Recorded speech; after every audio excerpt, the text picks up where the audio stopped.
ভাই আমরা তো দোকান বন্ধ কইরা গেছি 12টার পর। তারপর হঠাৎ করে আমাদের টহল পুলিশ আমাদের হঠাৎ করে ফোন দিয়েছে রাত তো 3:30 বাজে। তখন বললে যে আপনাদের এখানে যে দোকান তো পুইরা ছাইয়ে যেতে আছে।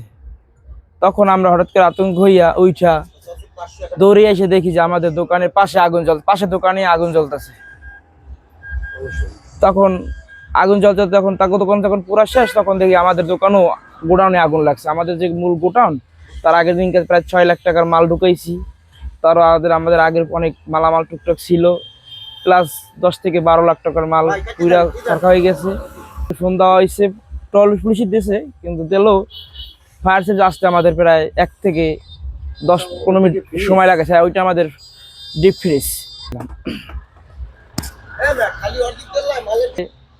কি করবো, ফায়ার সার্ভিস লিভেই গেল, তেলে বেরেল মেলে জানলে যে এখানে কোনো দোকান ছিল কিনা বা আসে বিষয় এই। আর কি করব, এখন যদি সরকার থেকে কোনো সহযোগিতা করে এই অপেক্ষা আছে, তাহলে দোকান আবার সাবুক দাঁড়া করা হবে।